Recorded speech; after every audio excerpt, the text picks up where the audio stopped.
ఏదైనా సమస్య వచ్చినప్పుడు ఒక మనిషి అనేవాడు ఉండాలి.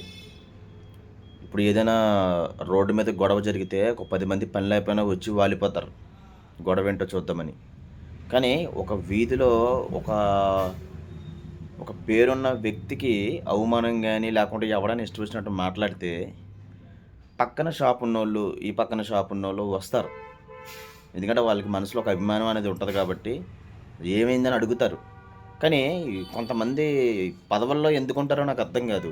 ఉత్తప్పుడు ప్రజల సొమ్ము బాగా మెక్కి తింటారు కదా మీరు. సో, అంటే మీకు ఎట్లా చెప్పాలంటే ఆహ్, సిగ్గు, శరం లాంటివి ఉండవు మీకు. ఏదైనా చెప్తే అయ్యయ్యో! ఈదిలో బోలెడు సమస్యలుంటాయిలే, ప్రతీది మన నెత్తి మీద ఎట్టుకోవడమా అని కొంతమంది ఆలోచించుకుంటారు. కొంతమంది కనీసం సమస్య ఏదైనా వీడియో పంపితే చూడడానికి కూడా ఇష్టపడరు. మీకెందుకయ్యా పదవులు? వార్డు మెంబర్‌లు, లేకుంటే వార్డు కౌన్సిలర్‌లు, లేకుంటే ఈ ఎమ్మెల్యేలు, ఎంపీలు ఎందుకు మాకు? ఏదైనా సమస్యొచ్చి మీ దాకా మేము తీసుకొచ్చినా కూడా మీరు దాట్లికి రెస్పాండ్ అవ్వకపోతే, వస్తారు కదా గుమ్మం దగ్గరికి ఓట్ల గురించి.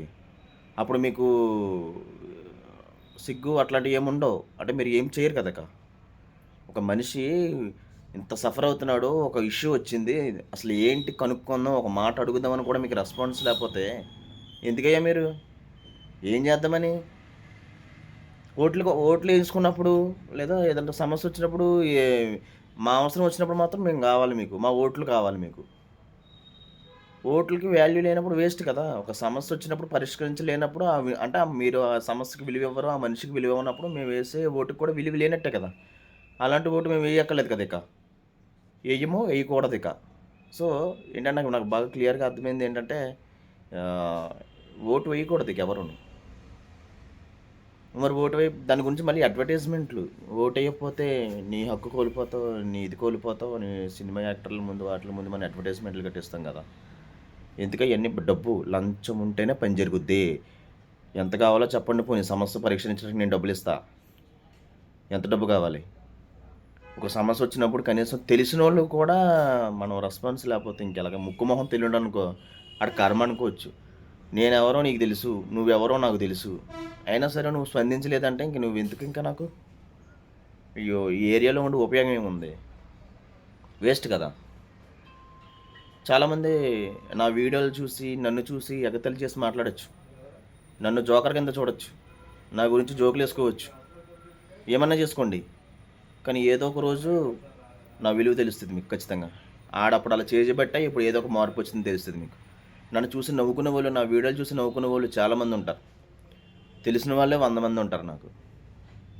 ఎక్కిలిగా మాట్లాడిన వాళ్ళు చాలామందుంటారు. అంటే నన్ను చూస్తే చాలామందికి ఒక జోకర్ ఫీలింగ్ కలుగుతది.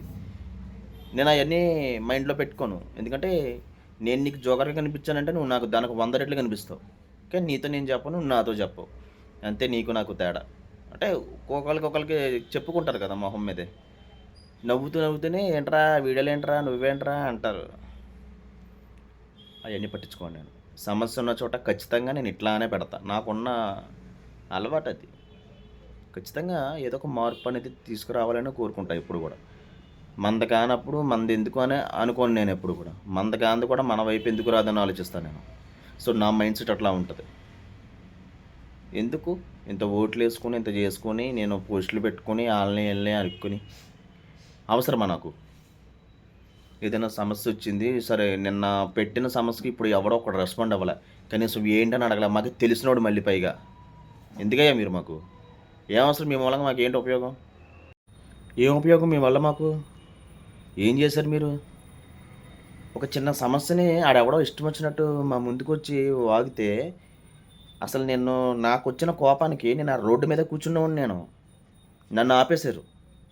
ఆ రోడ్డు మీద కూర్చొని జెండా పట్టుకొని ఆ ఈదిలో కారు ఎక్కడికొస్తదో, ఆటో ఎలా వస్తదో చూద్దామని కూర్చుందాం అనుకున్నాను నేను నిన్న. కాపోతే మాట్లాడతాను, నేను జూస్తాను, అనవసరంగా ఆవేశపడకని చెప్పి నన్ను ఆపేశారు. ఒకటి గుర్తుపెట్టుకోండి. ఎవరైనా సరే, కుర్రోళ్ళు గాని, ఎవరైనా సరే మీరు ఏదైనా సమస్య ఉన్నప్పుడు ఖచ్చితంగా దీన్ని ఇట్లా వీడియో తీసి పెట్టండి. చెప్పండి. మనకి ఇన్‌స్టాగ్రామ్‌లోని ఆటిలోని పెడతారు కదా! మేము ఇయాల బోతులు క్లీన్ చేయించాం, చెట్లు నరికించాం, పిచ్చి మొక్కలు ఏరుకున్నాం, ఆ! ఈ రోడ్డంతా శుభ్రం చేసాం. చెప్తారు కదా! మీరు కూడా మీ సమస్యని రైజ్ చేయండి. తప్పు లేదు. ఎందుకంటే మనం ఓటేసి మనకు కావాలని మనం ఎంచుకున్న వాళ్ళని. సో, మన గురించి వాళ్ళు సర్వీస్ చెయ్యాలి. చెయ్యాలి అంటే సమస్య వాళ్ళ దాకా వెళ్ళాలి. వాళ్ళ దాకా సమస్య వెళ్ళాలంటే మనం ఇట్లా చూపించాలి. ఎందుకంటే దగ్గరికెళ్ళనివ్వరు కదా! సెక్యూరిటీ గార్డ్ పనికిమాలిన సెక్యూరిటీ గార్డ్స్ ఎక్కువుంటారు. ఆ! మీటింగ్‌లో ఉన్నారు. రావడానికి కుదరదు. రేపురా, ఎల్లుండిరా, అపాయింట్‌మెంట్ ఉందా? ఎవడికి కావాలి బోలెడు అపాయింట్‌మెంట్‌లు.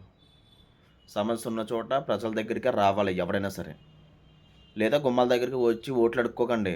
మాకు చేత కాదు, మీకేమి సహాయం చేయలేం అని చెప్పేసి చేతులు కూర్చుకొని ఇంట్లో కూర్చోండి. రానప్పుడు మాకెందుకు? మా దాకా వచ్చి మమ్మల్ని అడగడం ఎందుకు? అనవసరం కదా మీరు మాకు. ఒకటే చెప్తున్నా. ఏదైనా సమస్య ఉన్నప్పుడు ఖచ్చితంగా దానికి రెస్పాండ్ అయ్యాల్సిన బాధ్యత మీకుంది. అది మీరు కరెక్ట్‌గా చూసుకుంటే బావుంటది. మీకుండే విలువ మీకుంటది. లేదు మేమింతే, మీరు ఇలాగే చేసుకోండి, మేము ఇలాగే మాట్లాడుకుంటాం, మేము పట్టించుకోము అనుకుంటే, కారు ఎళ్తున్నప్పుడు రోడ్డు మధ్యలో ఆపేస్తా. మీ ఎమ్మెల్యే గారొస్తారు. రోడ్డుకి అడ్డంగా నించుంటే ఏం చేస్తారు? వచ్చేత్తారు కదా పోలీసులు ఏంటని. అడుగుతారు కదా ఏమైందని. అప్పుడైనా చెప్పాలి కదా! సమస్య ఉంది సార్ ఇదని. అప్పుడు ఏం మాట్లాడరా? చూస్తామని చెప్పి ఎళ్ళిపోతారా? అది చూస్తా. కరెక్ట్ కాదది. పద్ధతి మార్చుకోవాలి ఎవరైనా సరే. ఎవరైనా ఒకటే. ప్రజలన్న తర్వాత ఏదైనా సమస్యొచ్చినప్పుడు ఎంటనే నిలబడాలి. వార్డ్ మెంబర్‌లు గాని, ఈళ్ళందరూ గాని అసలు ఎవడు కనపడ్డే ఆళ్ళ మనిషి ఉత్తప్పుడు ఏదో ఎలక్షన్ టైమ్‌లో అయితే అసలు ఎక్కడి నుంచి జనం వద్దన్నా వచ్చేత్తారు. ఈ టైంలో ఎవడు ఒక్కడు కనపడరెందుకో నాకు అర్థం కాదు. పైగా తెలిసినోడు నాకు నాకు నేను బాధ కలిగించేది. నా వీడియో గ్రూప్‌లో పెట్టాను. ఆ! ఏ వార్డ్ అయితే ఆ వార్డ్ గ్రూప్‌లో పెట్టిన కూడా ఎవడో కనీసం నా దగ్గరకొచ్చి అడిగింది లేదు. నా దగ్గరకొచ్చి మాట్లాడింది లేదు. ఏం చేద్దామని? అంటాడు అలాగే వీడియోలు చేసుకుంటాడు. ఆడు అలాగే చేసుకుంటాడు. ఆడో పెద్ద జోకరు.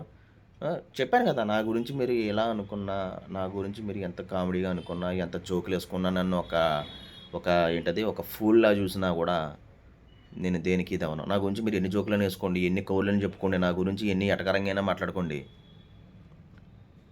నేను కొన్ని విషయాల్లో అస్సలు ఎవరు ఏమనుకున్నా నేను పట్టించుకోను. ఎందుకంటే నా వేలో నేను ఎళ్ళిపోతాను. నేను ఎంత సహనంగా, ఎంత కామ్‌గా ఉంటానో అంత డేంజర్‌గానే నేను. ఇదేమీ ఈ చిన్న చిన్న విషయం కాదిది. ఎందుకంటే ఒక 40 ఏళ్ల నుంచి ఒక స్థానంలో ఉండే వ్యక్తికి ఒక రకంగా ఇది అవమానం జరిగినట్లు లెక్కది. ఏంటి ఒక కారు సందులోకి వెళ్ళాలి అంటే నలుగురు కూర్చున్నోళ్ళు మాటలు పడాల్సిన అవసరం ఏముంది? ఎవడో చేసిన తప్పుకి మేమెందుకు మాటలు పడాలి? మా తప్పైతే నేను పడతాను. నా తప్పు లేనిది నా మీద కంప్లెయింట్ ఇత్తానంటే ఇచ్చుకో. నా మీద కంప్లెయింట్ ఎవరిచ్చినా దానికి నేను ఎలా రెస్పాండ్ అవ్వాలో నాకు బాగా తెలుసు.